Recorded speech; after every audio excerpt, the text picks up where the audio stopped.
This is Dr. Mark Barkey at the University of Alabama. I'm going to take a look today at connectors in ABAQUS, and in particular the Translator connector.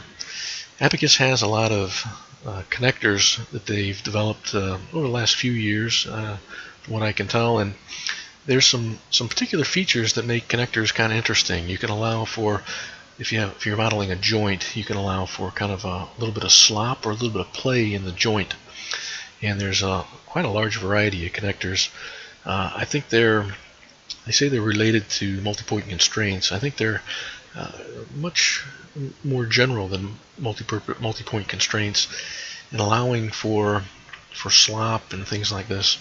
And so to kind of motivate this discussion of the translator connector, I want to kind of show this two-bar and tube type connection. So I have bar number 1 over here in the blue, and I'm going to model that as a 1-inch steel diameter bar, 1-inch diameter steel bar.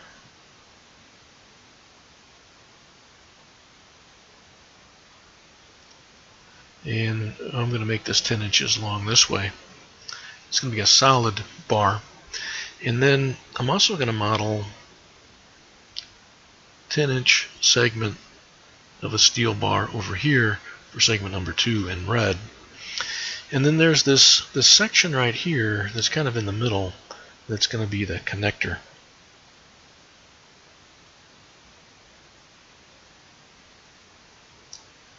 And basically I have this blue portion right here in the connector region is a tube, and inside the tube has been assembled this rod with maybe a nut on it.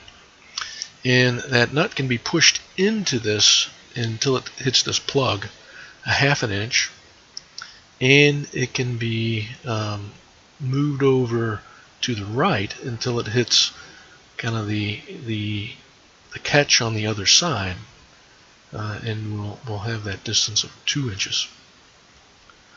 Okay, so we're going to model this as a connector, a particular type of connector, a translator in ABAQUS. We'll talk about how we can add a spring instead of no resistance here at all. But so the interesting thing then is that when we push or pull on this, if we pull on this with 1,000 pounds, the first thing that's going to happen in our analysis, it's going to close this gap in tension. Now we're going to make that a 2-inch distance. And then if we push on it, it's going to close the gap of whatever we want to call that. I'm going to use a 1/2 inch. Okay.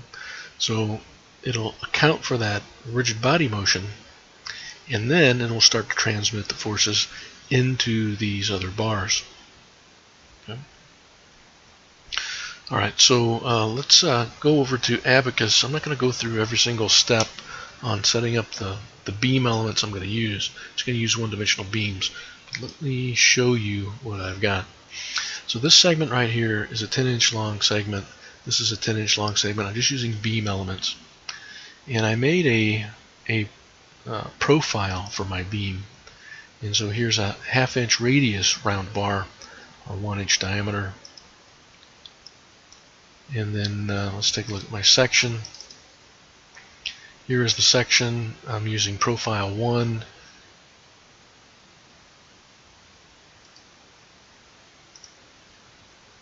And my material, I'm going to use steel in English Standard Units, 30 million psi, and Poisson's ratio of 0.3, isotropic material behavior. We'll be able to calculate the stresses that these things should be very easily, and we'll be able to calculate the displacements, accounting for the rigid body motion pretty easily as well. Alright, I want to also take a quick look at my field output requests and my step. So let's take a look at that. So here's my step. Let's see. Step 1, I'm using 100 units in time. I'm doing a field output request every 1 unit in time.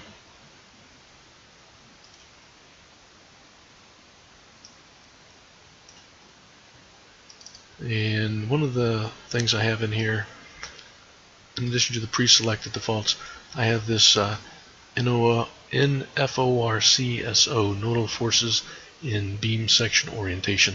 We can take a look at that later if we want. It'll be pretty easy to see.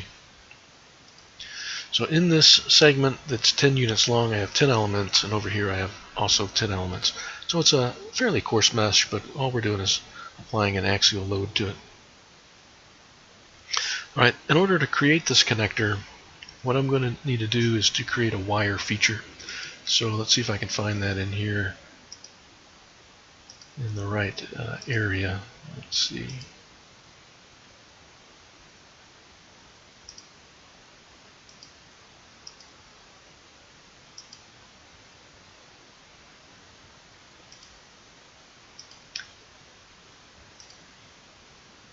I'm going to have to hunt just a little bit. Okay, here it is in the interaction module. And I need to create a wire from here over to here. So a wire isn't is not an element, but what we can do is we can make the connector lay on top of that wire feature. And you can do different things. You can make these wire features very tiny. You can connect them all over the model.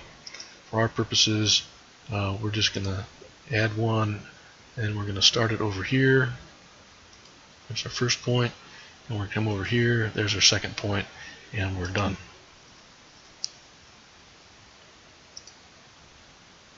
Okay, so now it's turned to this blue line, and we're going to go in here. We're going to find out. We're going to create a connector in the assembly. All right, so here it says connector assignments. So we're going to create, and it's going to be set 9. That's fine. And then, oops. We need to select this wire. And now we got it selected, and then we can hit done. Now we need a connector section, and this is where it gets a little bit interesting. I got hung up on this just a little bit as I was trying some different options in here. So we're going to click over on this create connector section, and there's all kinds of different connections. So they have what are called assembled or complex connections, basic connections, or MPCs. So if we come down here, in the assembled and complex is the translator. Okay, now on the translator it says the available CORM, and CORM stands for component of relative motion. So it has a component of relative motion available in the U1 direction. Now we have to be a little bit careful. The U1 direction in connectors always refers to a local coordinate system. We're going to assign a local coordinate system in just a moment. The constrained components of relative motion are U2, U3, UR1, UR2, UR3. So we're not allowing any rotations. We're only allowing a rotation in the local one direction. And this little light bulb right here shows the connector diagram. So we have a node over here on the left and a node over here on the right. So node A and node B. And here we have the coordinate system for node A, E1, E2, and E3, and the coordinate system for node B, E1, E2, and E3. And here is this schematic that says U1, and that is indicating our degree of freedom that we're going to be able to have translation in. Okay, so that's going to be good. So we're going to continue, and it's going to ask us for a behavior option. Okay. Now to model what I had shown with that pipe, I'm going to, as that connection area, I'm going to add a stop. And I'm going to have the component U1 stop at a lower bound of 0.5 and an upper bound of 2. Okay, so currently it's 1 unit from here to here. So I'm going to allow it to go to 2 units from point A. Okay, so it's going to go 2 units over this way before it'll hit the stop. Or I will allow it to go inward to the left a half a unit before it will stop if I direct the load to the left. All right, now I do need an orientation. You can specify orientation 1 and 2. For this type of connector, orientation 2 for node B as the default will be the same as node 1. But we need to do this. So I'm going to just select the global coordinate system. So down here I'm going to say use global coordinate system, and then I'm going to hit OK.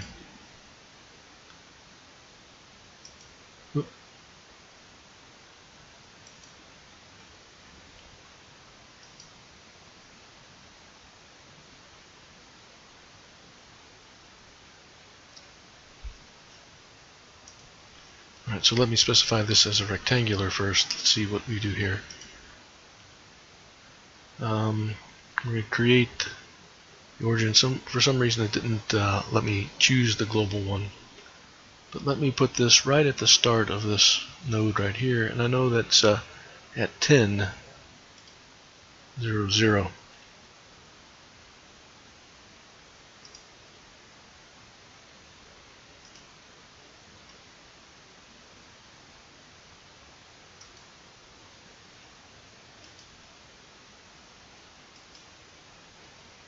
Okay, so I guess I had to actually select this global one over here. Alright, let's see if that'll take it now. Okay, so there it is. So here's my local coordinate system starting at node A. It's going over here. There's the U1 direction, and that's the direction I want it to be in. Okay, if you were to align your bars vertically, globally they'd be in the 2 direction, but locally you'd want that to be the X direction still. Alright. And let's come down here to the interactions.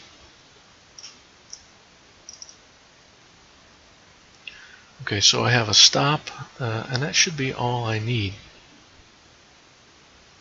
I'll show you some other options that are in here in just a moment. Alright, so let's see if we have a load on here. Okay, so this one I have 1,000 pounds going to the left. Let's go ahead and change that to the right.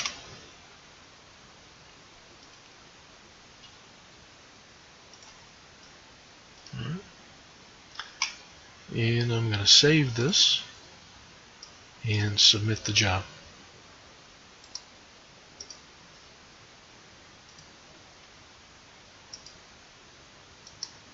Take just a moment to run, and we'll take a look at the results in just a moment. Alright, so it says it completed successfully, but let's do a couple hand calculations to make sure everything makes sense. See if I can get back to my sketch here. Alright, so first of all, I have 1,000 pounds of force in this, and after the connector hits the stop, all the load should be transferred from bar 2 into bar 1. So the stress in segment 1 or segment 2 should be the force divided by the cross-sectional area, and that would be 1,000 pounds divided by my pi over 4 diameter squared square inches. Okay, I did this calculation already, and that should be 1.273 times 10 to the 3 pounds per square inch. The other thing that I want to be able to calculate is the amount of deformation. From mechanics of materials, we know that we can calculate the axial deformation of the bar using the formula FL over AE.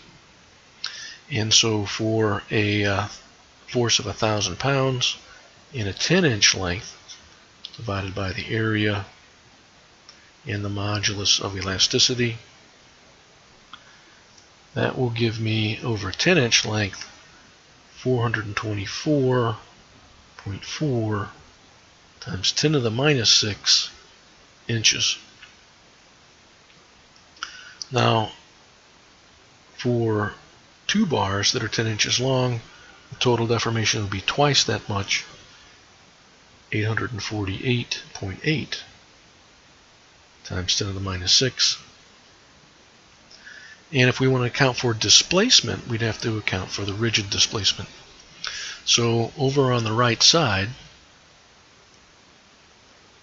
the displacement should be the 2e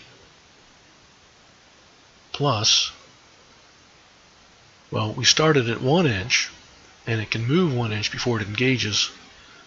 So it's going to be 2e plus 1 inch. So this ought to be 1,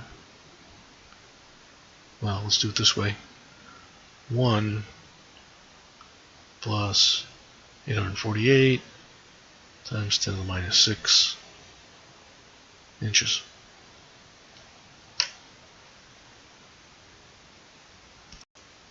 Alright, so we know what the answer should be. So let's take a look at the results and see if it makes sense now. Remember, the first time we're just looking at the results in tension.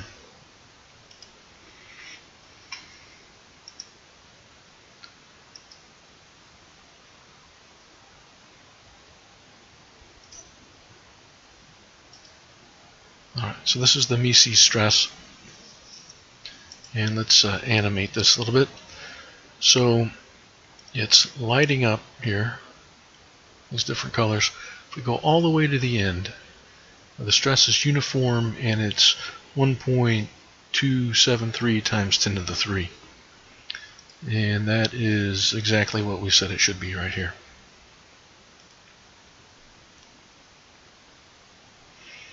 Alright, now let's take a look at the displacements. So I'm going to switch this over to U1. Alright. And the maximum displacement at the end is 1.001 inches. Okay. So that's rounded up really from what we have. I had calculated it would be 1.000, whatever that number was, 848.8. We can check the exact value, or well, I don't know if we'll have enough digits, but we can see what it is. All right, let's look at the behavior of this, though. Let me zoom in. It's a little bit hard to see this.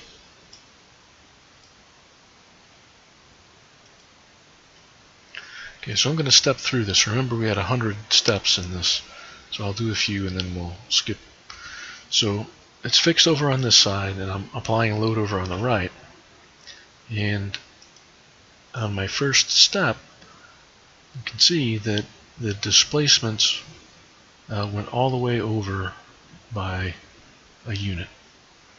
Okay, let's query the node. We'll probe the values.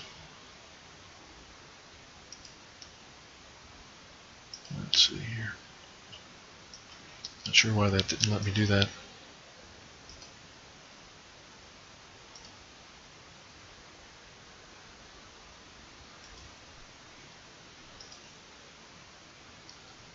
Oh, it's animating. So let me skip all the way to the end. Let's do one frame. Let's see if I can query it now. Tools, query.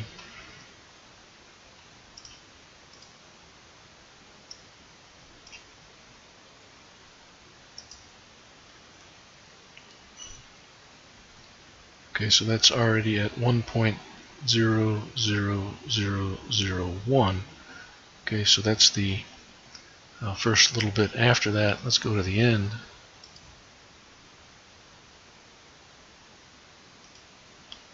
Okay, here we have 1.00085, and you know, we had that's rounded up from 848.8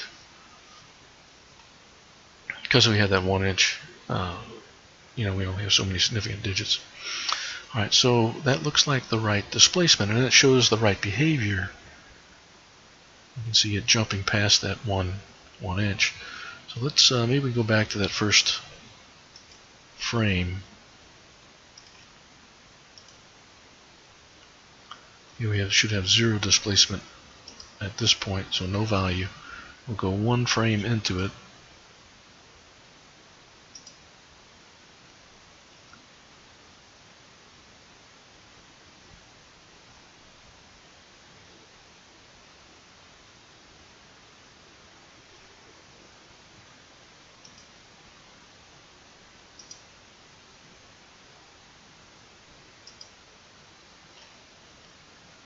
Alright, and it's just getting a little bit more displacement. Alright, so when we animate this fully,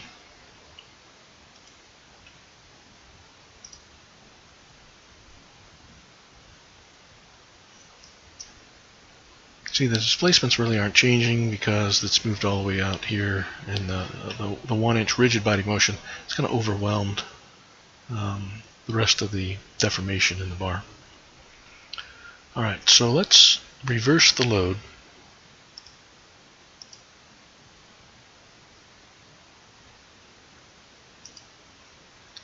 And let's see if it stops in the other direction. Let me see, let me go to my loads. And I'm going to put this as minus 1000.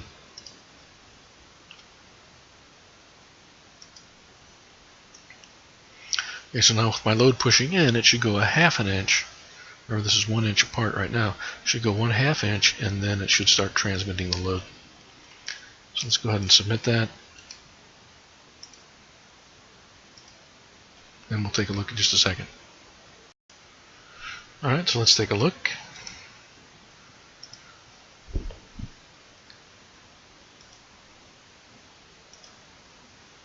Okay, so this is the MEC stress. Let's change it to the S11 component. Okay, and here we have the same magnitude of stress, but it's negative, it's in compression. Let's zoom in on this a little bit.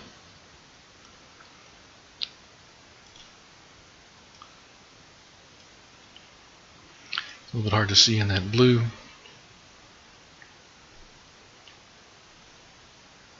We'll animate it.